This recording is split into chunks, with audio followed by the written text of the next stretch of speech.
What's it's your boy Big B from the Bluff, man. You can't mention the Bluff without putting a B in it. Real West Side, baby, for sure. Yeah, that's me. Listen, man, top of the morning. Wake and bake flow every morning, you know. Peace of mind. This is what I do every day. I just really wanted to post this little video because I heard people asking me, well, I seen a couple of people asking me about my situation with my mama. And how did I meet her and all that. Well, it was like, if you ever heard of Elaine Brown, former leader of the Black Panther Party, the only female to ever head the Black Panther Party, paramilitary organization, in control of 10,000 men, activists in the community,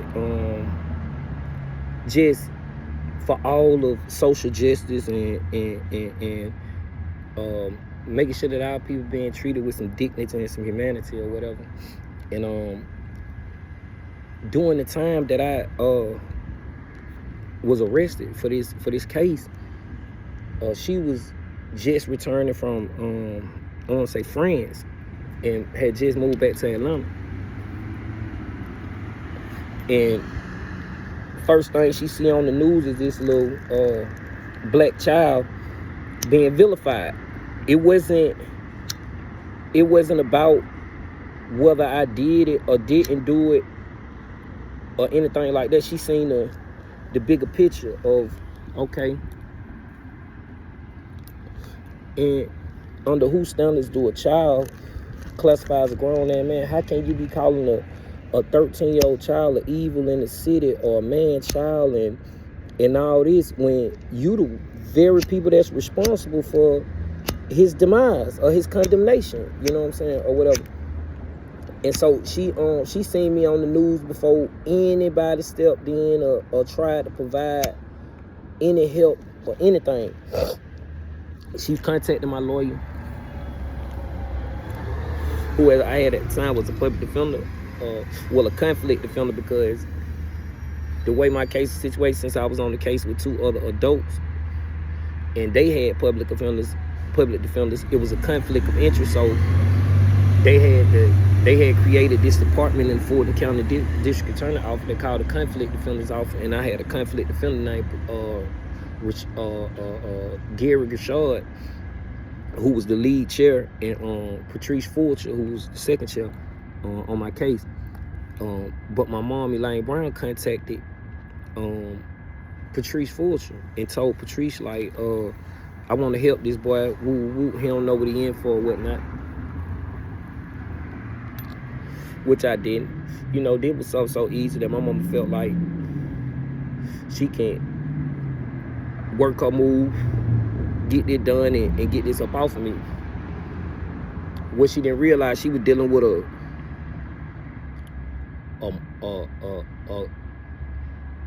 political crucifixion that had to take place in order for certain laws and certain narratives to be pushed, you know. And so, but she came in, stood by me, provided legal counsel, provided mental health, provided financial security, provided love, education, the whole 9 yards, you know what I'm saying? That was who was in my ear every day of my incarceration. You know, that's who was coming to see me every week of my incarceration, you know what I'm saying? Who raised me from a visitation room, you know, didn't take not one day off, you know what I'm saying? Not one day off. I can speak of my mama like some of these people speak of they admired homeboys and the shit that they most precious people that did for me. They like to look at my mama. My mama was my ultimate gangster. You know what I'm saying? That was my rock throughout my whole incarceration.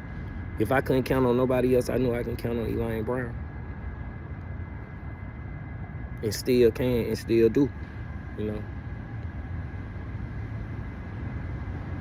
But yeah, she came in and stood with me. She came to see me one day in the visitation room at Alto. Excuse me. She come to see me one day, and she sat down in front of me. She say, now I'm gonna ask you, do you want me in your life as your mother?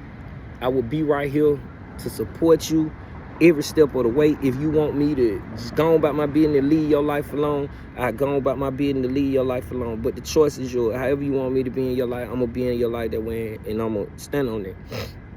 And I said, yeah, I want you to be my mama. You know what I'm saying? Yeah, I want you to be my mama. And she say, okay, I'm gonna be your mama. And she been my mama.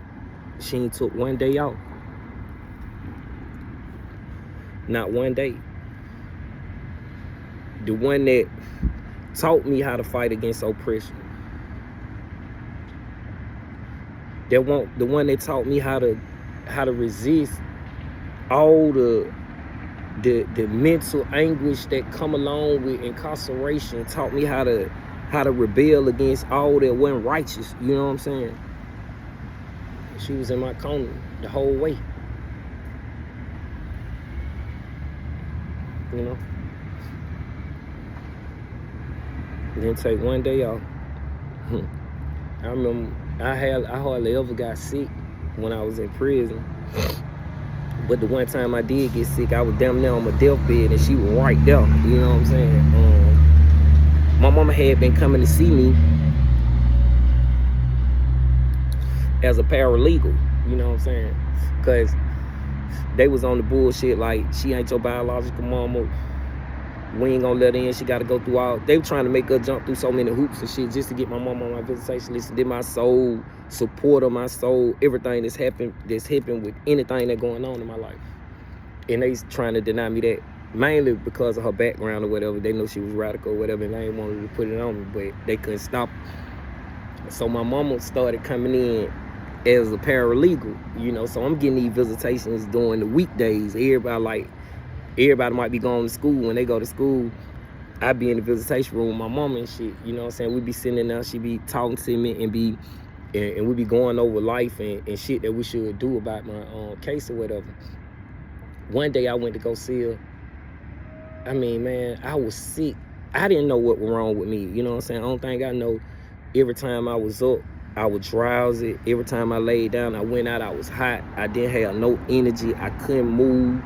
Like, I was down bad. I wasn't throwing up or doing nothing like that. But I couldn't eat.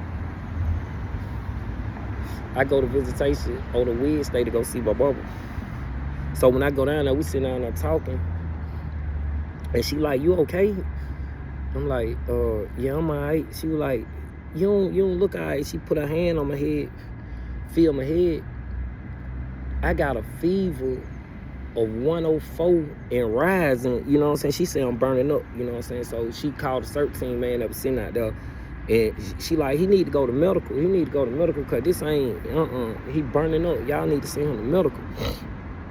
I end up going in and go to medical, and when I go to medical, them folk, I ain't even know what was going on because I was laid out on the gurney.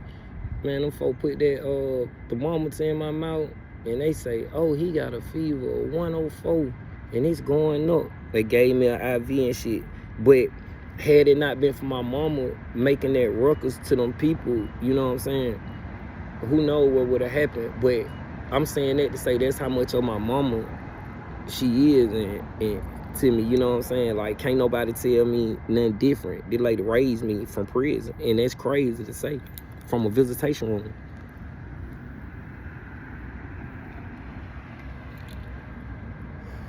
From a visitation room. Every book I ever read was suggested by her. Understanding the politics came from her. All the support that any child could ask for, I got it from her. She did everything that she could possibly do under them circumstances to make sure I had what I had. All she wanted me to do was survive and don't catch now another case. Then with my instructions, survive and don't catch now another case while I worked on getting you out of here. She didn't care what I did to nobody, didn't care how many times I went to the hole, long as I didn't catch now another case or let nobody harm me.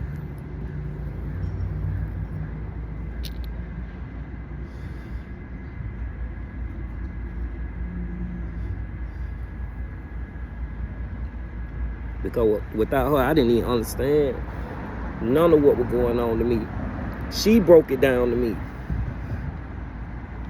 She broke it down to me. She had to explain to me, look, you do not know you could possibly be in prison for the rest of your life. You know, do you not see the betrayal that these people have done to you? You don't see the very people that you sitting here telling me about that you love and idolize are the very people that got on the stand on you, and you talking about you can't wait to get out and go back to the bluff and see these very people? You know, she explained all that to me.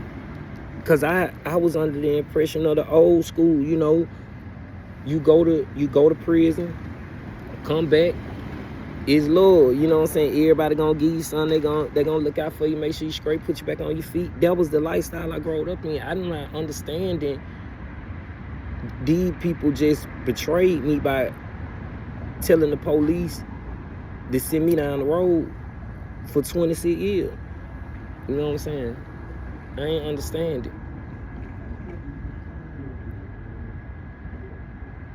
But I'm so anxious to, I'm from the bluff. Niggas from the bluff been telling. We just didn't never tell nobody. You know what I'm saying? We just ain't never tell nobody. Them niggas been telling on each other. Just ain't never tell nobody. I guess we just kept it in the bluff.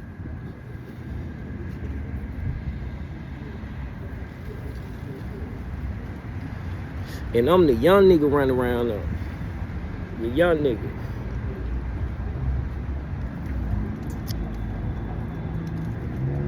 I remember one day I'm out there in the bluff shooting dice. God bless the dead, man. Nigga named Barry. Now these grown ass men that I'm amongst, that I'm out here every day with on the corner working, you know what I'm saying?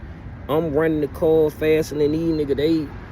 They mad I'm faster than them. They want me in school. I don't want to go to school. I can't go to school. I go to school, I'm going to jail. I'm going to defect somewhere I don't want to be. I'm out there with this nigga Barry. I'm working for a nigga. Nigga giving me 25 off 100. And so I'm gambling the bond money. You know, did the turn-in money. I'm gambling trying to make me some money, you know what I'm saying? Cause 20 off 100, that really ain't no money, you know what I'm saying? And then I'm trying to turn in the shots, you know what I'm saying, to make me, you know what I'm saying, like if somebody come by, just say I got a $1,000 bond, I'm gonna turn in 800, you know what I'm saying? I'm gonna say 200 of it was in shots and shit, you know what I'm saying? That's how I get mine. Then I still get my 20 off 100 too, you know what I'm saying? But so I'm gambling the bond money with the nigga Barry. We started off shoot 5 and 5 more. I started winning. It went up 10 and 10 more, and then 10 on the 6, 8, 10 or 4, whatever the part was. And I done went to losing, so I'm in the bond money, bro. I'm deep in it. This nigga keep hitting me in my head with his knuckles. You know what I'm saying? Every time I shoot the dice, you know what I'm saying? He be like, go out. He be like, go out, bitch, go out. Boom, and hit me on the top of my head with his knuckle like that. And you know, that shit hurt. And if you ever seen one of them cartoons, well, Tom and Jerry or something, one on get hit in the head with some of that big ass knot just grow on their head. That's how that shit feel. You can't goddamn take nothing to make that shit go away. You got to rub the pain away. You know what I'm saying? That's how much pain that shit be. So I'm shooting the dice and he keep hitting me in my head every time I shoot the dice. Boom, go out the door. I'm down to my last little $20, $30, man.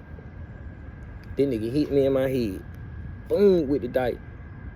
Now, this a grown-ass man. I look up at that nigga.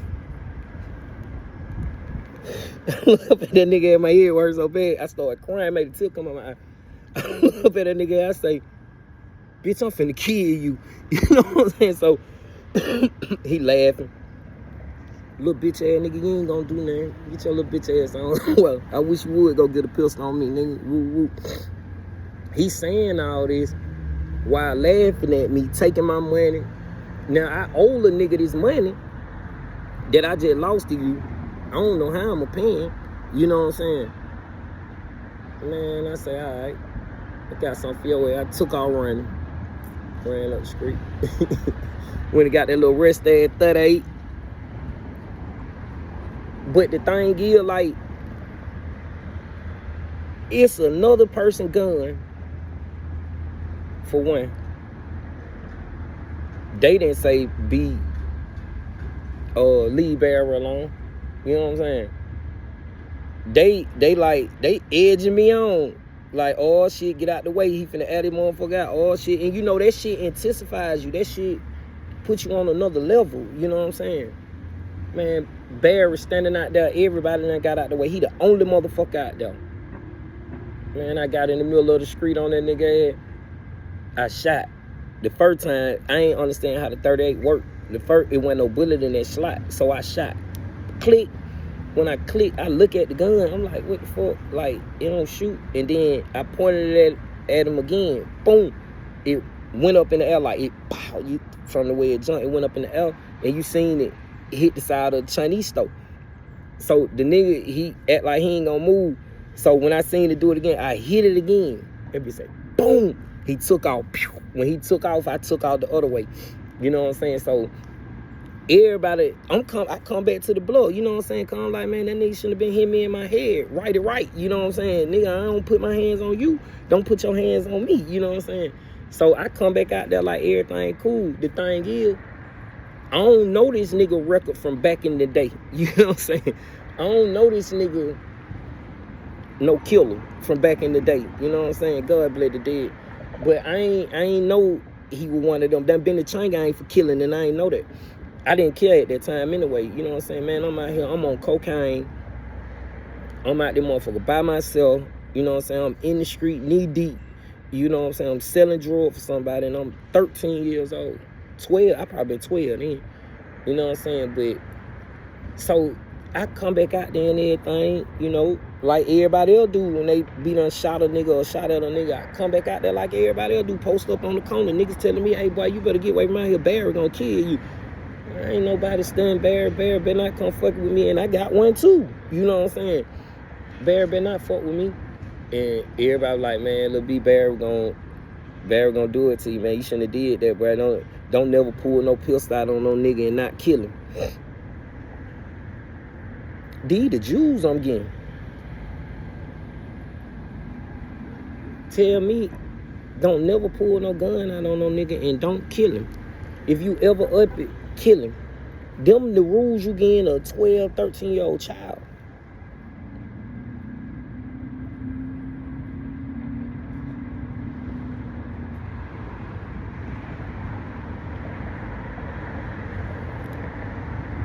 You know what I'm saying?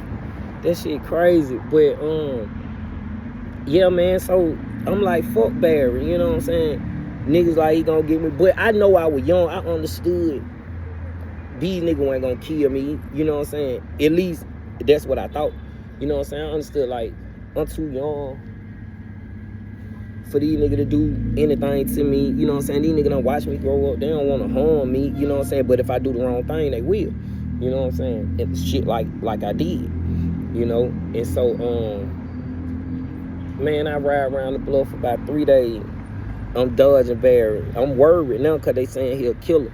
I'm coming out there late at night, grinding at like 1 or 2 in the morning, about 5 in the morning. Then I get the hell on to later on the next night, or I come out there when I know he ain't out there and shit. And I do my dance or whatever. Man, I came out there with my brother one day. I'm in the car with him, and Man, I told that nigga who was at top of the hill. I say, man, don't ride down through the bluff. I mean, don't ride through New Jack. He was like, man, you all right? I say, turn at the corner right here, man, because we was up by, on North Avenue. I'm like, man, turn right here on North Avenue, and you can let me out right here by the shed, under the shed, and I walk down, and don't. That nigga kept going, you know what I'm saying? My brother keep going. I'm like, man, stop the car, man. So he don't stop the car, so I lean the seat all the way back, you know what I'm saying? So nobody can't see me. I lean the seat all the way back.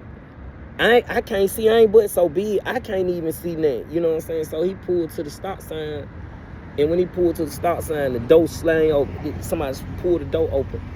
When the door opened, man, nigga pull in, nigga slap shit out me. Bow! I see it bare. He snatched me up out the car. He punched me in my face again. Bow! So I ball up in the knot. You know, he go to punching on me. Woo, woo. And after he do his little dance on me or whatever, he like, nigga, don't you never pull no pistol out on me no more, nigga. Woo, woo. And don't you never pull no pistol out on no nigga and don't kill him. You nigga, you get yourself killed like that, nigga. Don't you never do that. Woo, woo. And punch me again and dealt with that. You know what I'm saying? Now, I did all the shit that you said not do, but you give me the juice to do some shit that will probably land me in prison for the rest of my life. You know what I'm saying? My whole point of saying that, what I just said, was to show you, like, I had a different type of principle, a different type of guidance that led me to prison, and a different type of guidance in my mama that helped me understand what led me to prison, if y'all understand what I'm saying.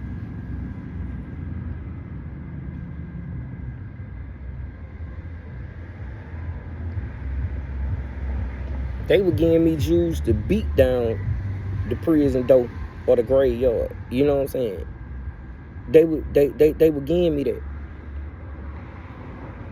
But I was amongst men, man, grown ass men that had the power and the knowledge to say, shout it. Come here, let me guide you. I had a few niggas that tried to do that, but even that, like, you know what I'm saying, that one working, because it was counterproductive. How the hell you gonna tell me I need to do X, Y, Z and just come sell dope at this time of the day and shit like that?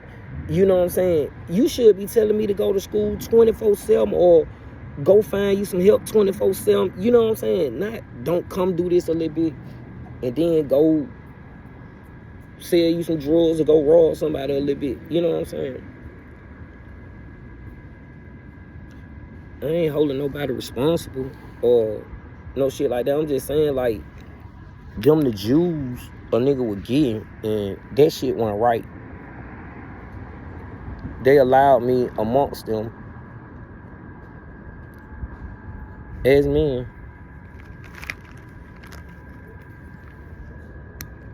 but allowed for me to suffer too. And then say that fucked up what happened to be.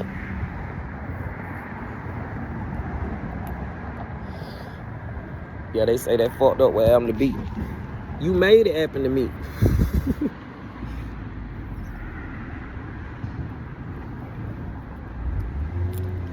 But I don't blame nobody. I ain't, you know what I'm saying? We all know what went on. Everybody know what went on. I ain't mad. I'll enjoy life.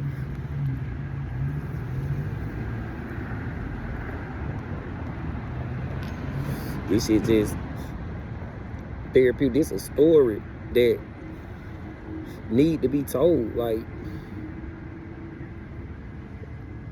cause it's children, and I'm gonna say that children, y'all will call them YNs or whatever. It's children out there growing up just like I was.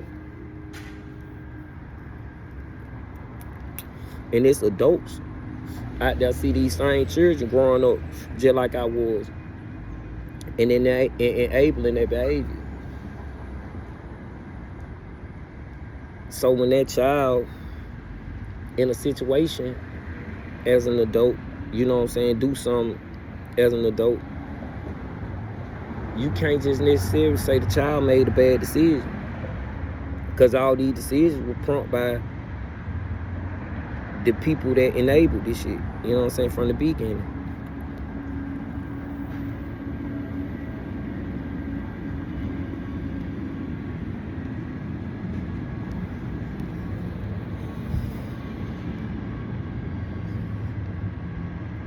But I just don't feel no way toward nobody about it, because I now understand. They don't even understand that they was too victims of the same thing. So how can I be mad at somebody that don't even understand what the hell they were suffering from? You know what I'm saying? I get it. But yeah, the young kids, yeah, can't let them be a reenactment of what I endured, man. Somebody got to be like, did my child, did my nephew, did my cousin or my brother, you know what I'm saying, and step in and provide a little help. You know what I'm saying? Provide a little help, a little guidance. That's all. That's all it takes. Show them something different than the streets.